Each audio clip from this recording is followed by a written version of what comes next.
Sanju. President of Ganeshman Pratishthan, Sri Navin Rajji, former ministers Dr. Ramsharan Mahat and Dr. Minin Rizal, Bhuban Bhattaji, startup pitches, ladies and gentlemen.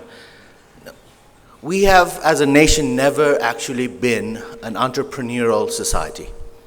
Many years ago, when King Prithvinarayan Shah unified Nepal, came to Kathmandu, made Kathmandu the capital city, he realized that there was this void of entrepreneurial essence in the society. So what he did was Nepal, mind you, was a closed nation, a closed society. He allowed Rajasthani Marwari community who are known for their entrepreneurship to come to Nepal and start businesses in order to start the seed of teaching Nepalis how to do business. We were basically agrarian or we are traders. But not much has changed. It's just been a few years now that this whole concept of startup, entrepreneurship has started to emanate in Nepal.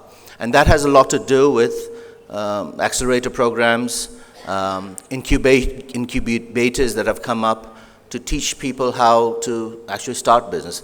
I have always believed that entrepreneurship is not something that can be taught. I've always believed that entrepreneurship is something innate. It comes from within. It is a person's passion that he can translate into, his ideas translated into a business case. So what we can do as mentors is try to teach entrepreneurship. Now it's good to see, after having gone through 4 or 5 pitches, see that the Nepali youths are alive and thinking. It's always a good start. And as earlier mentioned by Dr. Hari, Mr. Hari Sharma, you should try to stay away from cut and paste business, because one thing that you have to understand is that, like every child thinks that his mother is the most beautiful woman in the world, an entrepreneur, a person who is thinking of starting a business, will think that his startup is the most wonderful idea in the world. And that's not always the case. What you need to do is try to convince the investor. So I'm going to try to give you some tips from an investor's point of view of what we are looking for. Okay? Number one, an investor invests in an idea so that there is going to be a return in the investment. If the investor doesn't see that this idea does not translate into profit, he is not going to come, regardless of what you may think. Okay. As mentioned many times earlier by various speakers before me, there is a huge failure rate of startup business around the world. And in Nepal, we have just begun. In the past 4 years, I've gone through thousands of companies. I mean, it must have been 15,000 startup companies that I've gone through, including scale-up capitalists. In my own business, out of the 3,500 companies that we went through in the past 3 years, we have invested in 8, and there are another 4 more that we're looking at. Look at the odds. It's huge. And the main reason behind that is we see that there's no return in the business. That if we don't see a return, we do not invest in that business. So, and the other thing besides capital is we see how disruptive can this business be tomorrow by competition. Okay. One of the things that I noticed after going through hundreds of companies is that research is limited. I mean, I don't know whether there's a lack of availability of data, but the ones who do start their businesses do very little research in seeing how the sustainability of his idea or her idea is going to be. So, if a company that you start up can be disrupted easily tomorrow, then, all that effort that you've put in is just going to go to waste. And the investor is going to definitely look at that. Furthermore, one of the difficult parts of doing business in a country like Nepal for startup is that our intellectual property rights are very, very weak. That means tomorrow, someone can come and steal your idea and start something parallelly, and you have no recourse at all. So what do? You have someone, you put years and years into the business. It was like in India, Flipkart, okay? Flipkart created the way for Amazon in India. If Amazon wanted to just do away with Flipkart, they probably would have sustained with the enormous amount of capital that they have. But they realized that, in this business, you have to take it over. So for $16 billion, Flipkart was bought by Amazon. So, there are incredible stories. But again, we should be realistic. We are not a population of 1.3 billion people. We are a population of 30 million people. See, the chances of a bigger player coming and buying us out is very rare. So whatever we do start, we have to be able to be better than the rest, and we have to put a harder sort of effort into it. But the failure rate of doing business in Nepal, especially for startups, the cost of failure is very low. That is, your legal fees are lower, your rent is lower, electricity is cheap, etc. So if you should fail in Nepal, we would not be spending so much money as you would have spent in the West or even in India. So this is a good platform to start that. Okay. One of the reasons that entrepreneurship has not really thrived is that we need to demystify the old generation's thoughts on entrepreneurship. This Jagir mentality, 9-to-5 job. If you say to your parents or your grandparents, I'm going to start a business, they'll say, "Mula ke kaam nagarne, yo ta Jagir kha bhanne pathauncha." But that slowly has to change. But one thing you have to understand that it is not easy. See, now, how many companies have actually really gone beyond the threshold and really made it in Nepal? I can name a few. You've got Dare Walk, you've got D2 Hawkeye, but these are companies that started in America and invested in over here. And they had the linkages there that they were.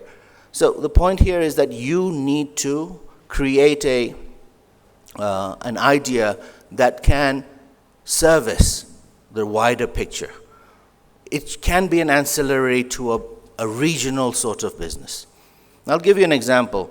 We normally do not do startups. Most of the businesses that we've invested in are scale-up capital.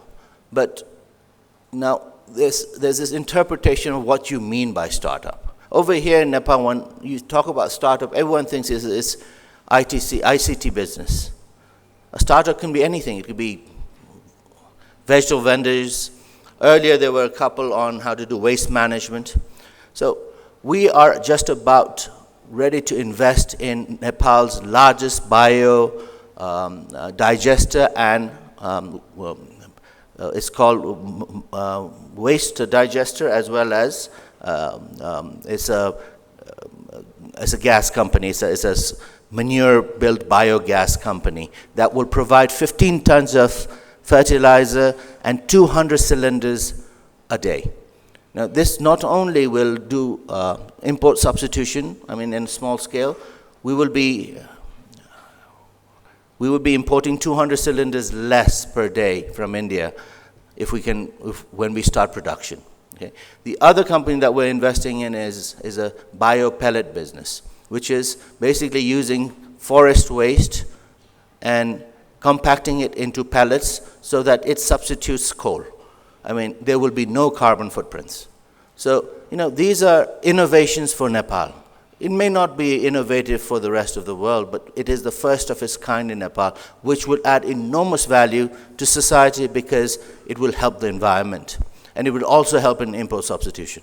So, these are startups. They have not started production, but they have put in a lot of money into the business. Now, as young people who are trying to do startup business, please remember that no one is going to come and open their wallets for you, regardless of how good your idea is. First, you need to bootstrap. Now, what does bootstrapping mean? Bootstrapping means that you need to harness every resource that you have.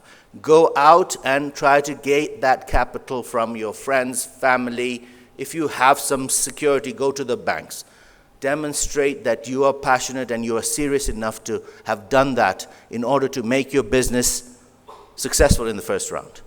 Okay? In the second round, you come and pitch to us. You'll say, okay, this is how much I've done. I put, 30 lakhs, 40 lakhs from my own pockets. Now, I need another 30 lakhs to scale this to the second level. Then the investor is going to look seriously at you. If you think that it's going to be a handout, which I hear a lot, what I hear is, I can't do anything because there's no money. Have you tried? No one is going to, how can some investor believe you without your idea even succeeding in the first step? Okay? So this is reality. This is the real world. Don't think otherwise. This is how it is. You have these pitches, these competitions that come up every now and then that will take you, and I've been a part of the Seed Stars judging round for the past 2 years, and Tutul was the first to get chosen to go and pitch to Thailand. I think they made it to, they probably made it to Switzerland from Thailand, but our pitches just do not make it to the international scale. You see? Because most of these ideas are not unique. They are replicatable. So again, like what was said earlier, copy and paste, try to get away from it. But having said that, I'd like to emphasize why entrepreneurship is very important. Entrepreneurship creates, it creates a requirement for unmet demand. Basically, you are trying to fill that demand by being an entrepreneur. And if you cannot identify that demand, don't think the demand is going to come to you. You've got to identify and you've got to meet that demand. And in order to do that, you have to be innovative. So there is a multi-pronged approach. Entrepreneurs create employment. Now, in the United States, or in many of the Western countries, when they talk about economic growth, the first thing they do is there's the housing stats and there's employment rates. The whole market, the stock market and the dollar goes volatile up and down depending on those statistics that come out every quarter. Okay? The whole financial system is waiting to see how the United States job numbers, the housing stats, as well as the other things that the economy produces says. So in Nepal, we talk about GDP, you see. GDP can be manipulated. Depends how you're going to transcribe to that information. But employment is something that generally does deliver the prosperity for the country. Now, tomorrow, instead of these 3 or 4 million, 4 million Nepalis who are working out, were given a chance to work here. You can just imagine the multiplier effect that could bring. I'd just like to give you a little story of some of the investments that have been very successful that we've made. A little story about these young 2 men who started a restaurant called Dudley Momos. I'm sure most of you at one point or the other have gone to Dudley Momo. When they approached us 4 years ago, they had 1.5 outlets, right? And they had done everything. They had gone to their family, friends, used all their resources to run that 1.5 outlets. So we looked at the figures, we looked at the potential. Actually, the entrepreneur, it's not just the entrepreneur's business plan, it is the entrepreneur that the investor invests in. Okay, so 2.5 years later, Dudley has 10 outlets and a central kitchen, which is state-of-the-art. With our investment and our technical assistantship, they were able to scale up to that point. Now they're going to go into franchise business so that they will be able to be all over Nepal. They have had offers from Bangladesh and India, but unfortunately, as long as we invest in Dudley, we are foreign direct investment. We cannot ask them. Neither can they. Our country's rules and regulations disallows them. Dudley could be had in Bangladesh if our country's rules and regulations were commensurate to the world's. But, so, these are stories that are possible, okay? Another company that we're investing in, I don't know if it's educational IT, Carha. We've just signed the deal. Now we will be putting $500,000 into Carha and probably another $500,000, a total of $1 million into Carha in the next 2 years. And it's an incredible company where they have spent the past 3 years developing the systems to enable toolkits for educational purposes. Now they've started to provide these toolkits in Bangladesh. And in all of India, the only company that does this is in Bangalore. And you can just imagine that they will just be dealing with 1.6% of the population. But their uniqueness is that intellectual property that they have developed in terms of providing education through these toolkits, through their technology. So, things are happening. Young people are doing these things. There's a huge potential to be able to do business in Nepal. But again, be different, be innovative, and you're going to fail. Definitely you're going to fail the first 2 rounds. If you're serious, and if you keep at it, I've seen this. I've seen people who have failed. They keep on coming back every year, back to us. And on the 3rd or 4th time that they come back, we look at it and say, all right, now you're ready. So, the world is based on this. And, the topics of, the guys like Bill Gates, Zuckerberg, even Tesla. Tesla is still at a loss, where the market capitalization of the company is huge because there are investors willing to invest on Tesla's CEO. Okay? In Nepal, one of the biggest problems we have is we do not have actual angel investors. Venture capital is unheard of. It's just been 3-4 years that since business oxygen started in the market, private equity has started to, and there's a couple of more companies like Dolma Fund and One to Watch, international private equity companies that have actually developed the market, and hence the past 4 years we see all these interest in startups. But when government says they're going to give 1 billion rupees for startup, don't be fooled that the money is going to come into paying your rent or paying for your salary. No, money is going to be used to create a platform so that there will be a meeting point where the mentors can come and mentor you and teach you towards settling your problems that you have, showing you the right way. Okay? Mentorship is one of the most important factors in startups. So please do try to identify the mentors who are successful. Try to get them to come and mentorship your company because they have gone through what you're doing. So on that note, I wish you all the very best. Thank you, Ganeshman Pratishthan, for this platform, for me to talk a little bit about entrepreneurship in the startup industry. I see a huge future. This is a start, but be patient. Patience is a virtue in Nepal, which I think we need to be very serious about. Thank you very much.